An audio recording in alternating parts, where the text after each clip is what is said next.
आज की सनातन धर्म की। आइए चंद शब्दों में मेरी बात पूरी करूं मैं। पहले तो महाराज श्री के चरणों में इस त्रिवेणी के संगम पर साष्टांग कोटि प्रणाम। मंत्री महोदय, सारे विभागीय पदाधिकारी, मेरे साहित्यगण, जितने भी कवि यहाँ पर आए संगोष्ठी के, आप सबको, सभी को प्रणाम करते हुए मेरी वेदना व्यक्त करना चाह रहा हूं। ज्ञान उपदेश नहीं, किसी भी तरीके की कोई बात नहीं। अभी आपने मंत्री महोदय ने एक बात कही, मैं राजनीति की बात नहीं कर रहा हूं। अब आवश्यकता है, अब आवश्यकता है, अब जरूरत है उस नीति की। अब अगर कोई व्यक्ति कहे कि मैं नहीं कर सकता हूं, राजनीति राम के काल से चली आ रही नीति है।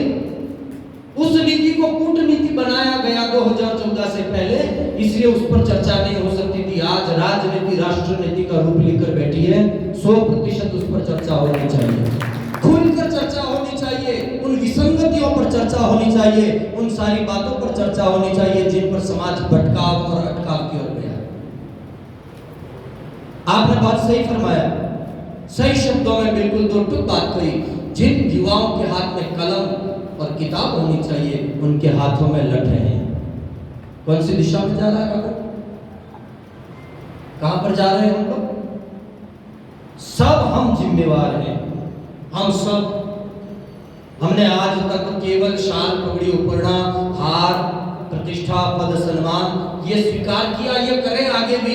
लेकिन अब समय आया है कुछ अच्छा कार्य करने का और इस क्षेत्र को सुगंधित बनाने का।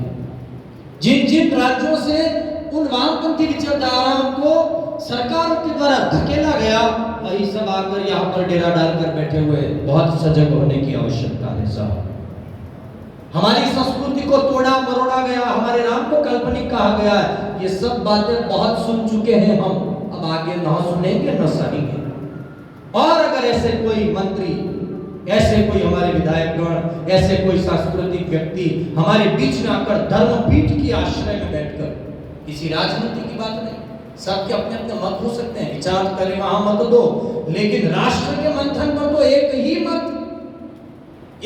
मत कि राम ने जो नीतियां चलाई थी, उन्हीं नीतियों पर आज देश का सम्राट एक बहुत बड़ा खाका बनाकर बैठे हैं, मेरे देश का प्रधानमंत्री। उन्होंने जो नीतियां बनाई हैं, किसी की समझ में आज ना आए तो 25 बरस बाद आएगा, 50 बरस बाद समझ में आएगा, लेकिन समझ में जरूर आएगा। क्योंकि जरूरी नहीं है कि समकालीन रहते सब लोगों ने सबको समझ लिया है। तुलसी को आज समझ में आया, कबीर आज समझ में आ रहे हैं, मीरा आज समझ में आ रही है। 500,000 वर्षों के बाद नरेंद्र मोदी समझ में आएंगे, लेकिन हम गर्व करेंगे कि हमने अभी समझा उनको। राजनीति नहीं, राष्ट्रनीति, राष्ट्रनीति साहब, राष्ट्रनीति। और उसी राष्ट्रनीति के कर्ण आधार मेरे वागड़ की पीठ के मूल महंत, हमारे गादीपति, आपके आश्रय में आज जो वागड़ को संबल मिल रहा है, इसी संबल की आवश्यकता मां संगोष्ठी के माध्यम से। मैं माजी महाराज को 3 शब्दों में बात कहकर मेरी बात पूरी करूंगा। मां शब्द में सबसे पहला मां है, फिर वह है वागड़, और जी है यानी जीवन। वागड़ की जीवन धारा को मूल रूप में माजी महाराज ने बताया है कैसे जीना चाहिए। माजी महाराज ने वागड़ के जीवन को दर्शाया है, और उसमें 3 अवस्थाएं उस महापुरुष की जो थी, मेरी दृष्टि में इन संतों की कृपा से आई है, वही बोलूं कि मां में 3 शब्द हैं। मां होती है सबसे पहले, और मां के बारे में कितना ही बोलो अधूरा ही है। एकाक्षर मंत्र है, मां जन्म देती है, और वही मां माजी महाराज जिन्होंने वागड़ पे भक्ति को जन्म दिया।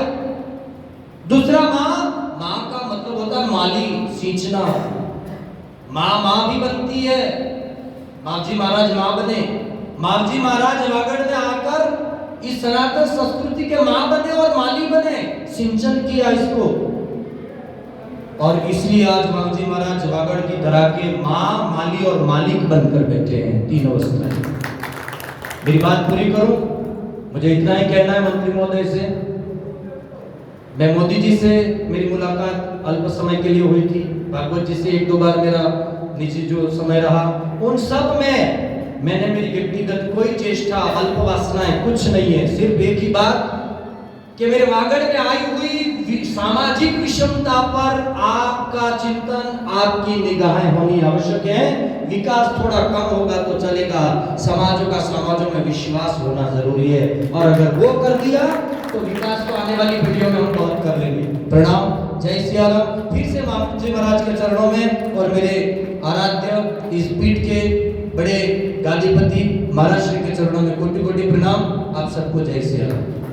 बहुत बहुत साधुवाद संत श्री का।